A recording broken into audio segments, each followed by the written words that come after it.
Good afternoon and welcome to the Waterton Glacier Science and History Week 2020.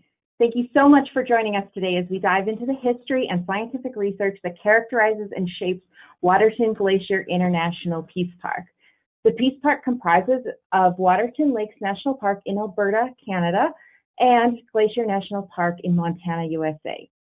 We would like to begin by acknowledging that these parks are on the traditional land of the Siksika, Sitapi, Kootenay, Salish, and the Kalispé people. We offer this acknowledgement to recognize Indigenous peoples' enduring connection to their traditional territories, to observe the history of the land that is currently shaped by many peoples, and to recognize stewardship as a shared responsibility of all those who reside in a territory. This is day 3 of our 4-day webinar series. Each day, we bring you a special presentation highlighting current research and historical topics related to Waterton Glacier International Peace Park. The Peace Park is a partnership between Parks Canada and the National Park Service and is the first of its kind in the world. It was intended to promote goodwill between nations and to underscore the fact that wilderness transcends political boundaries and that cooperation is required to protect it. This event is a testament to the success of the partnership and helps us convey the shared story that is Waterton Glacier International Peace Park. Today, we are featuring a trip through time with the Mountain Legacy Project's repeat photography collection in Waterton Lakes National Park, presented by Cassandra Buunk and Eric Higgs. So Cassandra is a master's candidate at the School of Environmental Studies from the University of Victoria, British Columbia, Canada. Cassandra's educational background includes an environmental technician diploma and a graduate certificate in ecosystem restoration from Niagara College, Canada, followed by completion of her Bachelor of Science in Environmental Practice at Royal Roads University. She is currently working on her Master's in Environmental Studies at the University of Victoria. Alongside her scholarly and professional activities, she is an artist. Her lifelong connection to art helped lead her to center her master's research project on how images shape our view of the landscape, particularly in ways in which people working in Waterton Lakes National Park connect to Mountain Legacy Project images portraying ecological change through the last century, such as the 2017 Kenow wildfire. Thank you again for joining us today. The presentation will last about 30 minutes, and we will have about 10 minutes of time allotted at the end for questions. You can write your question at any time in the presentation in the questions box on your screen. As a reminder, we wanted to let you know that if you would like live captioning, we'll paste the link in the chat box below. With that being said, we'll let Cassandra and Eric take it away.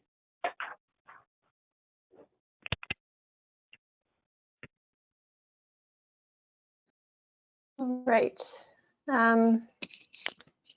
Could you make me the presenter so I could, okay, here we go. Show my screen.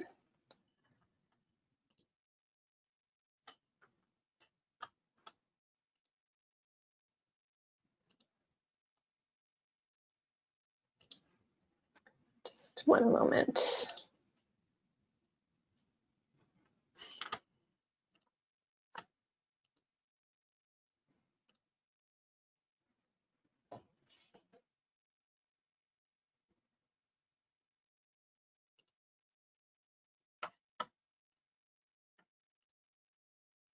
Are you seeing the right screen? Yeah? All right.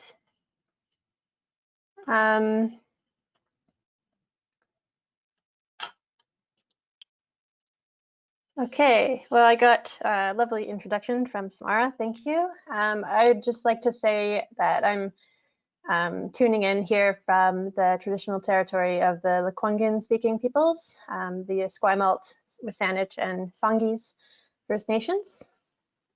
And very grateful to live, work, play, and study on these traditional territories. And yeah, so my background is ecological restoration. I'm part of the Mountain Legacy Project, and my master's research centers around interviews that I conducted with people working in Waterton Lakes National Park about their experiences with the Kenow wildfire and how they're thinking about significant ecological change in this era that's defined by rapid climate change. So I'll pass it over to Eric for now to introduce himself and talk about the history of the Mountain Legacy Project. Great, thanks very much, Cassandra, and thanks for that territorial acknowledgement. We've been focused in the Mountain Legacy Project on acknowledging and understanding the traditional territories that we work within and have the privilege of being able to study. I'm a professor in the School of Environmental Studies at the University of Victoria. My background is in ecological restoration, and I'm fascinated by work in mountain environments. And so I've been working across the Mountain West in Canada, trying to understand the dynamics of rapid landscape change and how that influences our thinking about ecological restoration. My connections to Waterton and to Glacier go back to the early 2000s, starting in 2003.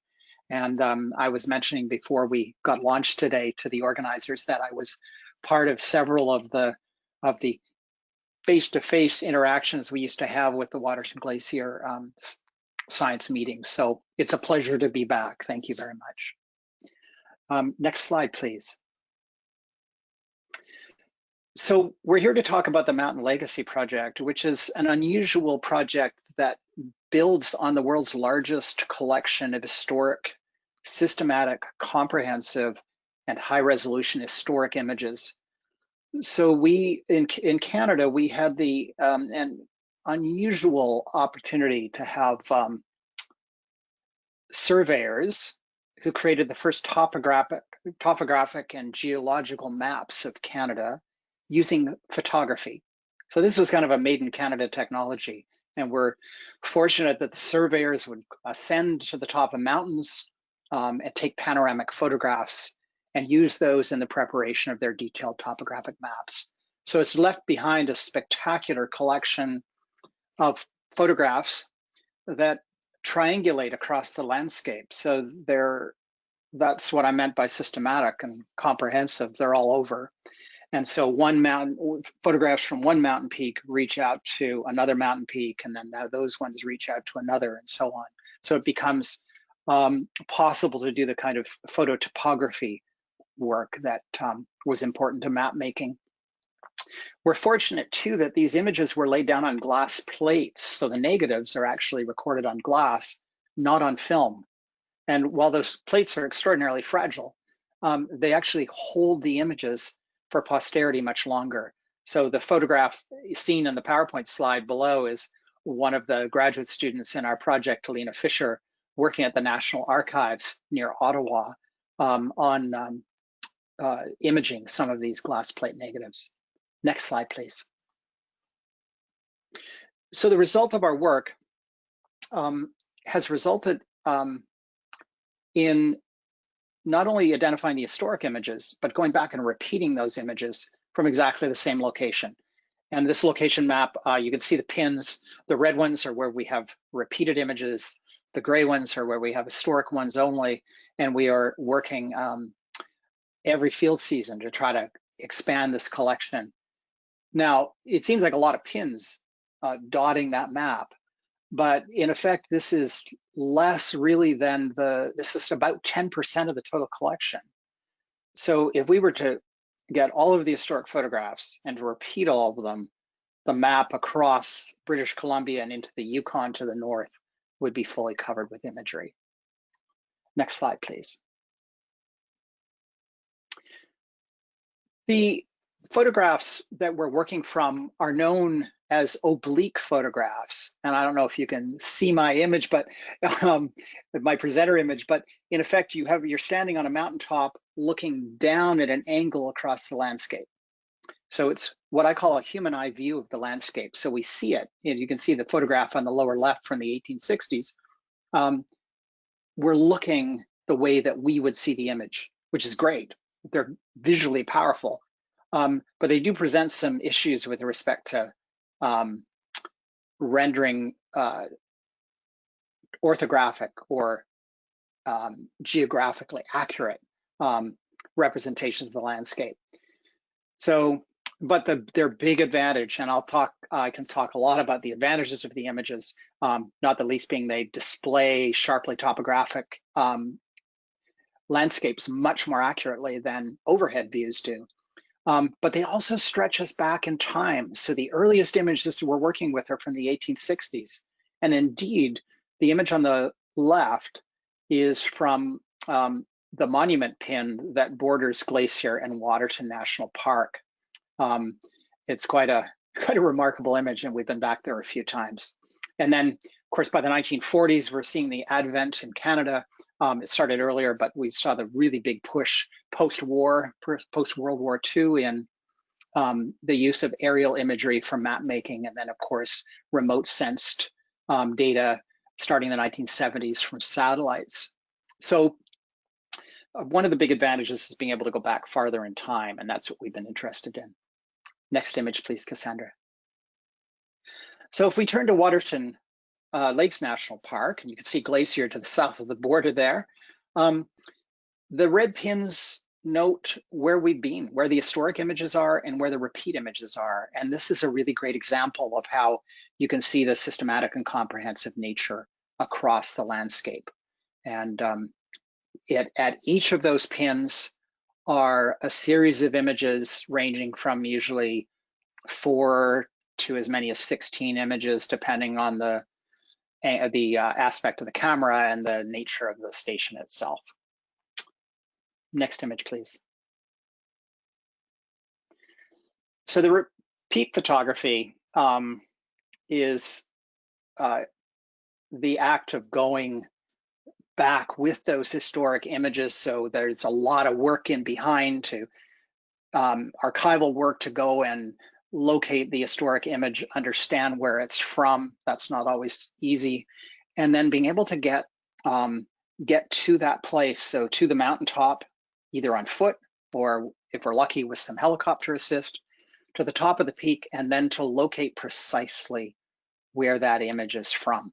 And we do that in a variety of different techniques, one of which is to use geometric grids across the image to help align what we're doing. So next image, I turn it over to you, Cassandra.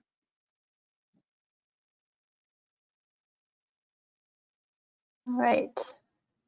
Yeah, I just wanted to add on this slide that had a lot of help from a local expert named Rob Watt. I don't know if he's here right now, but he's helped us locate a lot of these photo stations, and we're really grateful to him for his support. And, all right, next slide. So once we figure out which mountain we should be on, and once we actually get up there, it can actually take a long time to narrow down the exact spot where we need to put the tripod. So we've done a lot of preparation and printed out photographs with grids to help guide us, but the slightest movement left or right, up or down, changes where the peaks are in relation to each other significantly. So in order for the photos to be capable of being used in scientific analysis, we have to get it as exact as possible. So it's a pretty fun challenge, despite how long it could take. And it was definitely one of my favorite parts. So usually each crew member will take a printed photo and wander around trying to match up the features in the photo with what they're seeing in the landscape. And it was really great when we would all naturally converge in one spot, but sometimes we wouldn't, and there'd be a couple different locations where we had to set up the tripod. So, and once we found where the old surveyor stood, we could find ourselves in some odd places that maybe wouldn't be where you would choose to set up your tripod, like crunched beside a rock face, or nerve-wrackingly close to a cliff face, things like that. Sometimes we're standing up and the tripod's quite high, but sometimes we have to sit down, and actually the tripod was very low, which is kind of nice after hiking all that way. And sometimes the tripod needs to be put directly over the old cairn, which can be a little bit awkward. So surveyors used to build cairns that were quite big, like 5 feet at the base, 8 feet tall, so that when they were on other peaks nearby, they could see the cairns in the photographs that would help them triangulate and create the maps. So a lot of cairns have toppled over time, but you can see the remnants sometimes, which is pretty cool. And I guess lightning is often the culprit in toppling them over. So we usually work in teams of 3, with one person taking notes, one person taking photos, and the third person recording things like weather data, and just helping line up the photograph, which can take a while.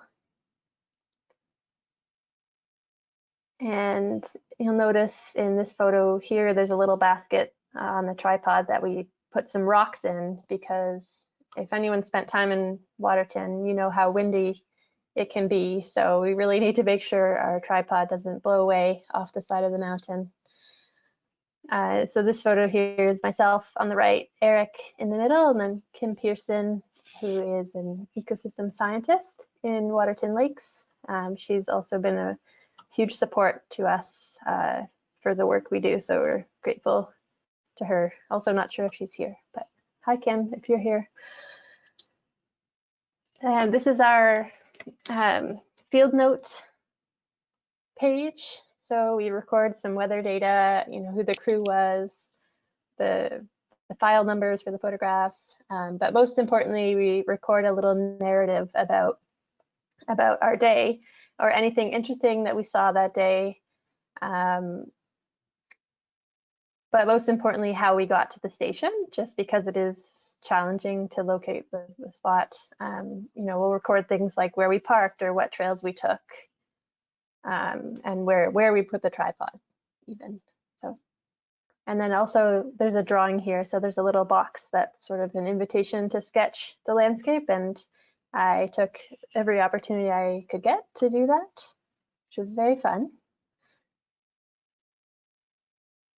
And while we're up at the station, we also take location photos to help the next person locate where to put the tripod. And sometimes we get a little goofy with these ones. And I just wanted to show you that there's a surprising amount of gear that's necessary for the work we do. So we have photography gear, safety equipment, lots of administrative stuff, hard drives, things like that. So we completely took over the lunchroom in Waterton Lakes National Park when we were doing field work, and we're very grateful for them for accommodating us. So now we're going to take a look at some photographs. This is just this shows the repeat of that photo from 1861 that was part of the Royal Engineers International Boundary Commission, where they were surveying the 49th parallel. And we repeated that in 2004. We haven't got a chance to go back for the 3rd time, but one of the things about this Waterton collection is that it's now, we are now going back to take a 3rd view. So the photos we'll be showing have the three peats, we call them. So that's the historic, the 2004 image, and then we went back after the Kenow wildfire in 2019.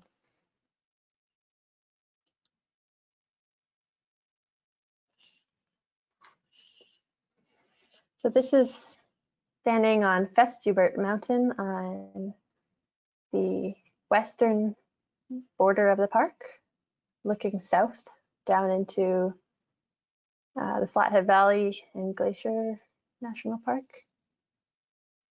So one of the things these photos are valuable for are for understanding past fire regimes. So you can see on the right-hand side of the image, the line through the forest there, that's a pretty good evidence of a burn there. So scientists could go and take tree cores from that area and understand better the fire regime.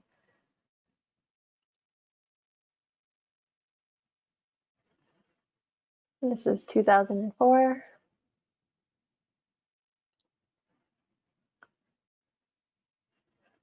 And 2019.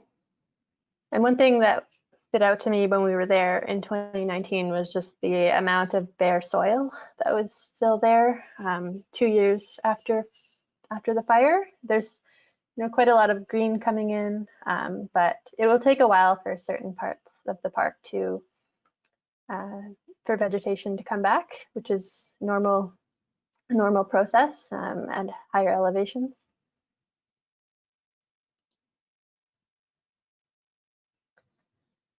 And this is taken from Avian Ridge in the western part of the Blakiston Valley, looking east. As you can see on the left side of the picture, there's one of the surveyor's donkeys who just had to make history.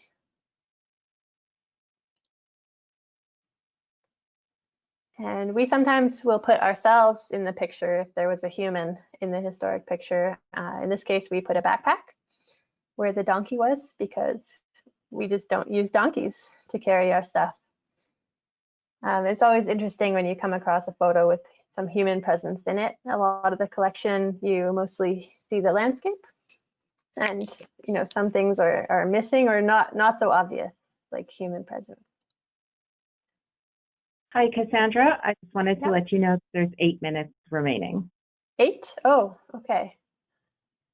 I will speed up a bit. So this one I really love just because you could see the burn pattern pretty well here and sort of where the fire stopped. This is standing just above the town, so you can see there's hardly a town site with a few buildings, but fast forward to 2004, you have a full town. And the next photo is quite striking because you can see just how close the fire came to burning the town, but it's a tribute to the decades of fire risk reduction work that Parks Canada did to save the town site from such a big fire like this. So this photo really illustrates that.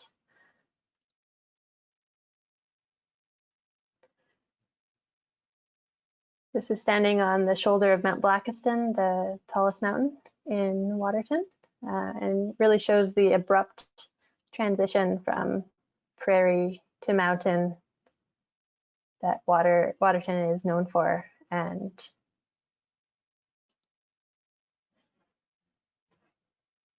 also shows the extent of the Kenow wildfire, how it really burned up a lot of the drainages and just from ridgetop to ridgetop. And one of my favorites, Blakiston Mouth Station, you can see old trails in the historic photo, and right after the fire, a lot of them were visible because they were so compacted. Even though lots of topsoil was lost, the trails were still visible, which is really neat. In 2004, you can see aspen encroaching in the grasslands, and 2019, the wildflowers were absolutely spectacular after the Kenow wildfire. So I will skip ahead to this one. This is the last set, and then I'll pass it over to Eric. This is from Lakeview Ridge, looking north. You have some lush whitebark pine or limber pine stands in the foreground. And then you can start to see some of the impacts from blister rust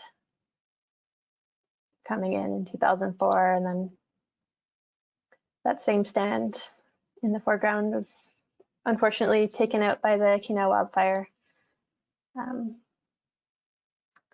Yeah, so I'm going to pass it over to Eric to talk about some of the analysis that we can do with these images.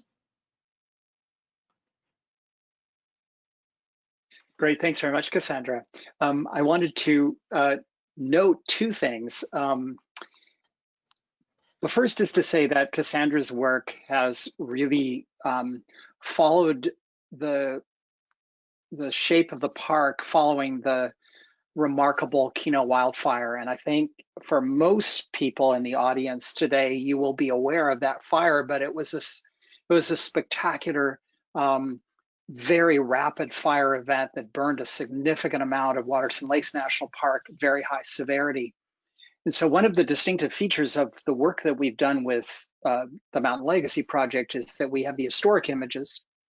We have the repeat images from 2004, so pre-fire, and now we're going back to look at the post-fire landscape and being able to study and understand those. So if you could take me to that first analysis slide, thank you. So what we've been doing behind the scenes, and we're deploying this in a platform basis for researchers who wish to use these images for any number of purposes. We've developed something called the Image Analysis Toolkit that allows us to segment and classify the oblique images and then compare and contrast those images. Next shot, please. In ways that begin to give us a sense of the statistical nature of the changes across the landscape. We're still looking only at the whole image here as in its oblique form. So these percentage classifications of different forest cover types or different land cover types really is the percentage of the photograph area. So it's not showing what it is on the ground itself. This, by the way, is from near Matassinaboine, further north of Waterton. In case you're trying to make it fit with the Waterton landscape, it's not, it's further north. And we can look at the, the historic image and the repeat image is this one, and we can look at the at those changes. Next slide, please.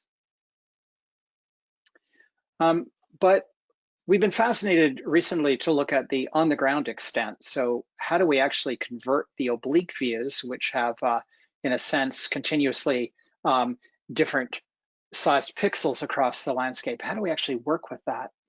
Next slide, please. So we developed recently in this last year technologies for being able to do, in effect, monoplotting, or to be able to show the classified images the way they look actually on the ground. And so I've been teaming up with computer scientists to be able to develop these new applications, computationally demanding applications for this kind of work. So for the first time, we now have what we're increasingly calling an atlas of change.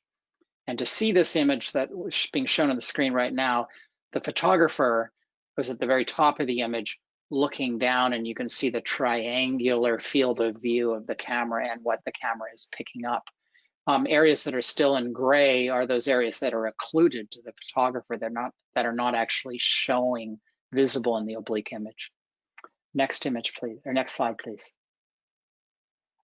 Right, and then we can track the nature of the change with the repeat images.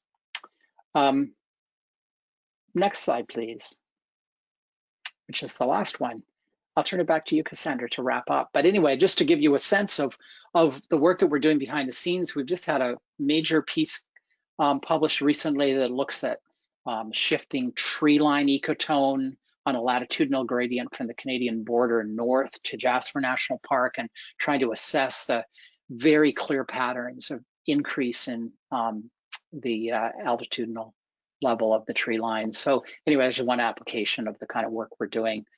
Cassandra's work is very much focused on trying to understand from a social science perspective, using images to get a sense of how Parks Canada is responding to the Kenow wildfire event. Sorry, back to you, Cassandra. Yeah, great, thanks, Eric. So the great thing about these images is that they're freely available to the public, so anyone can go online and explore. And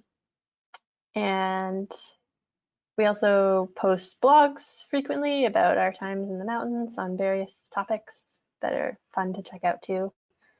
So I just want to give a thanks to the organizers for this event, and yeah, we're happy to take some questions.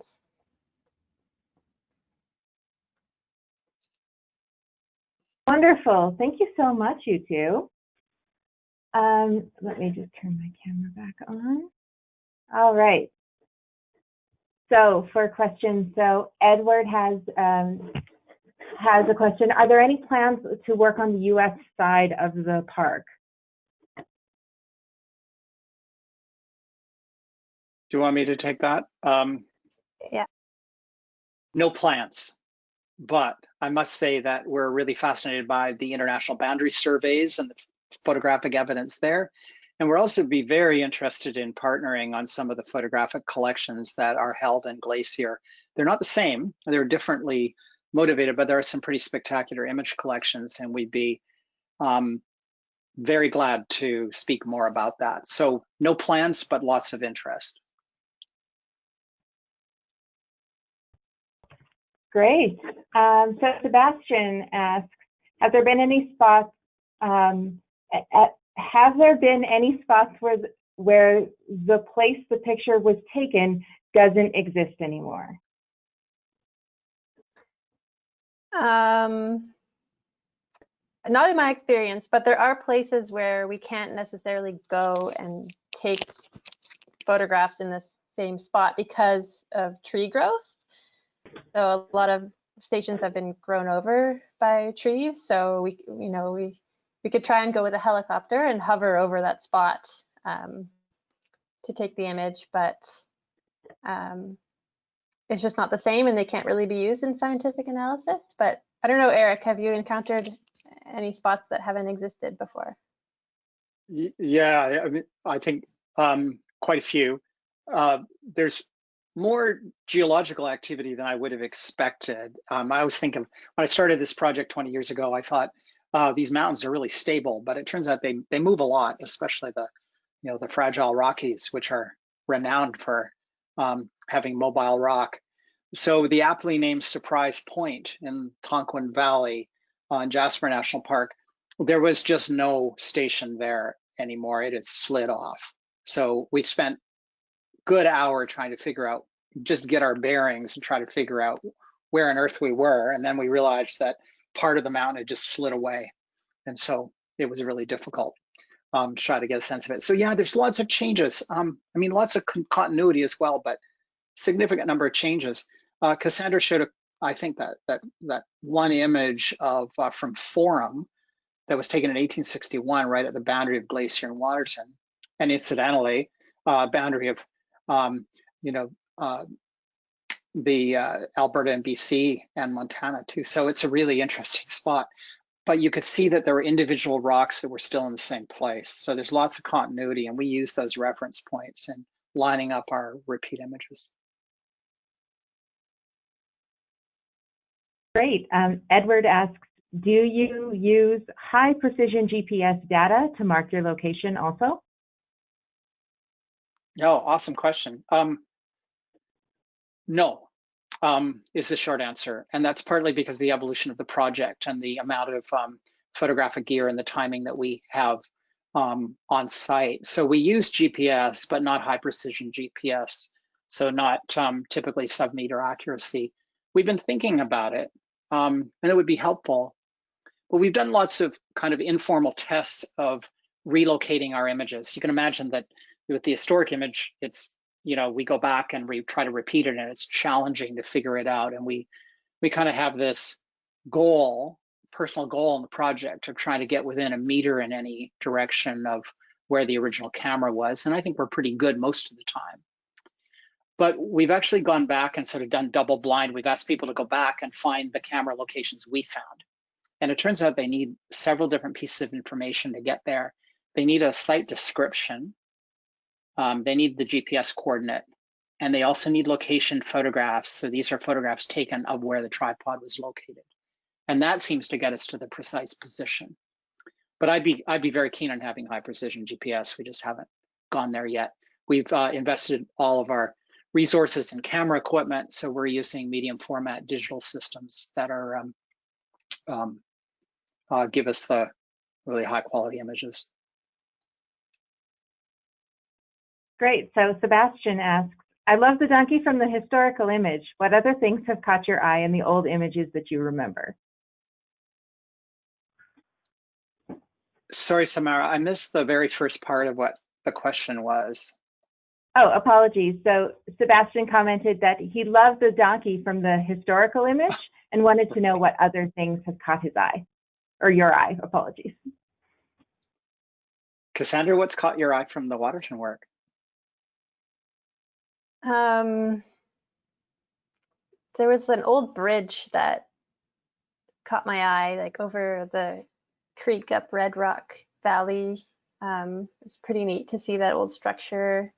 But the trails were really special, seeing them in Waterton. Just seeing some of the old surveyors sort of sitting, like lounging. There was a couple photos with surveyors themselves in the photo, sort of lounging back, sort of looking at the landscape, and I felt like I could resonate with their experience there. What about you, Eric? Well, those ghostly images of the surveyors are wonderful, and we see their equipment as well, so we get a much better sense of what they were carrying with them. Their protective cases were leather, and they used horses and donkeys a lot to get to these places. But I love seeing the original surveyors in the images. We don't have them very often. There's one that I show a lot. We haven't shown it today, but it's from Tornado Mountain further north along the Continental Divide, where you could see the actual survey crew. I think they were actually doing a portrait. Unfortunately, one of the survey crew members is having a nap, and you can see him in the bottom corner of the photograph, and for all the world, it looks like he's dead, but I think he was just napping. So Kelly comments, fantastic and very interesting work that I've been following for several years. I'm curious if you've ever encountered a location that you physically could not get back to because of a rock slide or some other physical change in the landscape.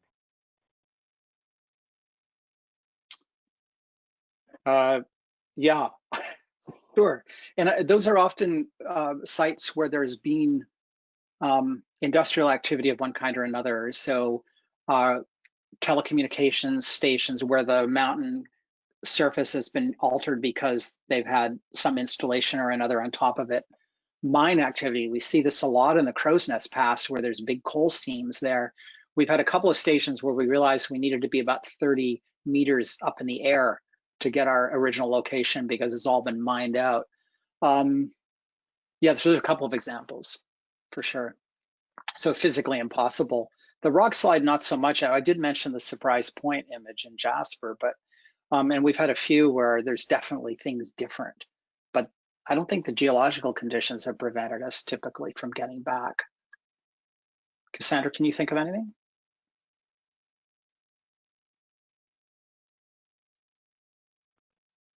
So we have a question from Darren. So Eric mentioned how fortunate it is that original images from a preservation standpoint were made on glass plate negatives.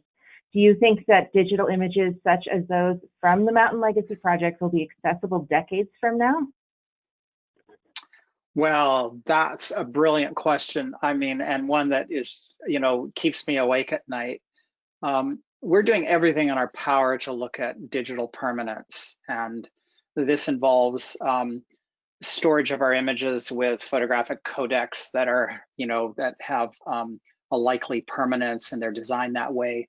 We partnered with the National Archives in Canada to accession or bring in our collections to their resources, so we think that that's probably a good strategy.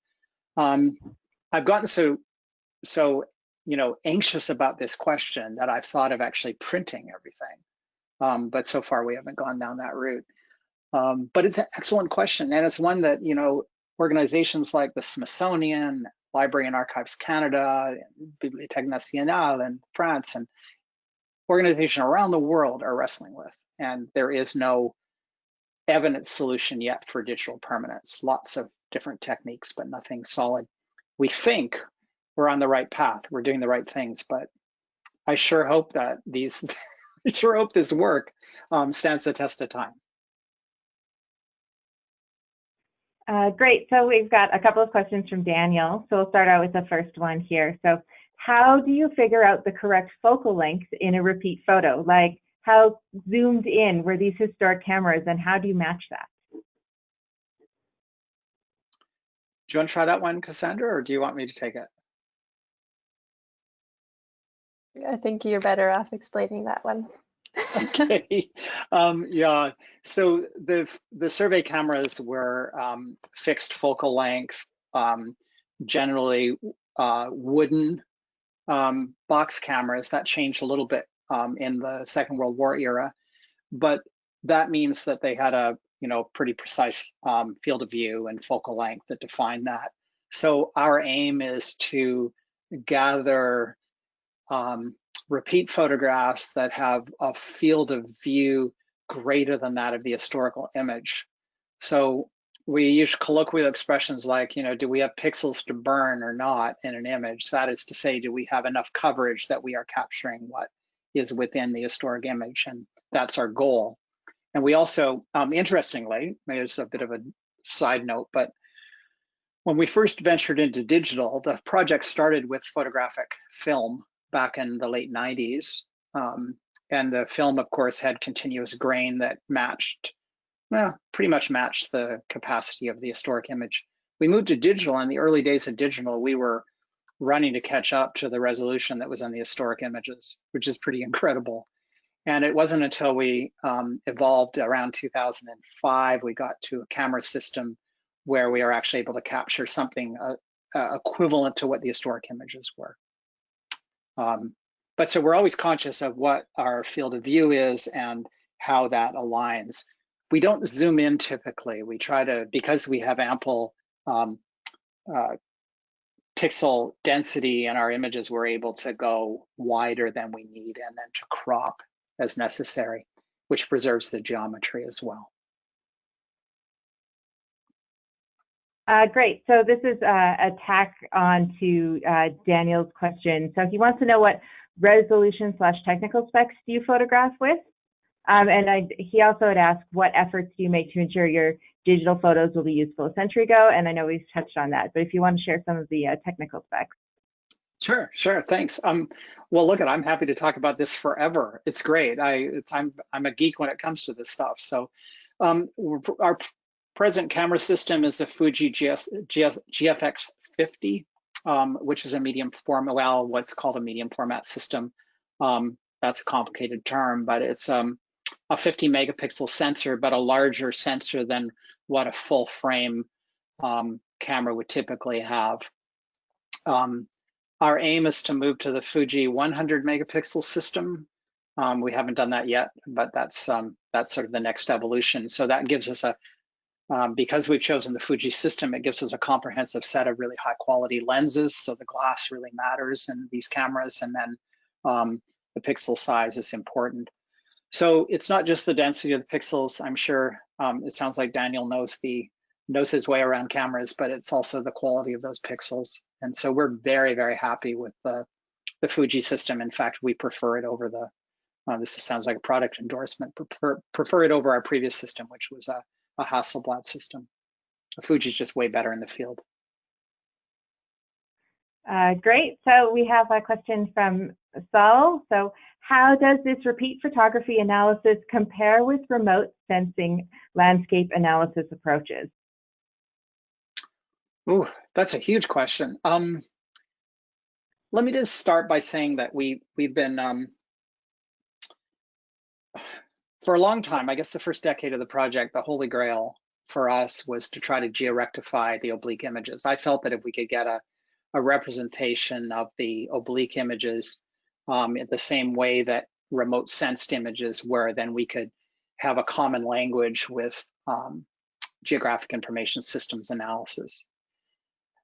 And then I switched in my emphasis, and my collaborators and I have been really thinking hard about the virtues of the oblique images in their own right, and being able to see this sort of human eye view of the landscape, and to actually identify features and do feature detection, classification with the oblique images, and then only as we need to then rectify those segmented and classified images to make them play nicely with geographic information systems and, of course, remotely sensed images. So that's what we're doing now. We're using, and of course, we use satellite data quite a lot now. So we use base data that, 1 and 2 meter satellite image data for some of our work. That's what I think we were showing on one of the examples that we had before. So anyway, that's a start at an answer to the question, but just to say that we've been, it's been really interesting. Oh, I should say one thing, and I'd be happy to share this out to the group. is we've got a publication done by Judy Fortin, a really impressive piece of work that actually looked and compared the oblique image analysis with some of the remote sense images to look at what the virtues are of each, because it turns out that in a mountainous environment where you've got big relief, the oblique images can actually portray more detail than the remotely sensed images can. So anyway, happy to share that. Wonderful. So thank you, Cassandra. Thank you, Eric, for your excellent presentation. Thank you to everyone for joining us today. Following the webinar, you'll receive an email with a few questions asking for feedback about your experience today. Any of the questions that we didn't get to, we will respond via email. So thank you for everyone for asking those questions. So the feedback that comes from the email survey that we'll send out will help us plan future events. So be sure to join us tomorrow at noon to hear Kelly Cassisis tell us about the poacher and the bootlegger revisiting the Duty homestead. Thank you very much. Thank you. Thank you.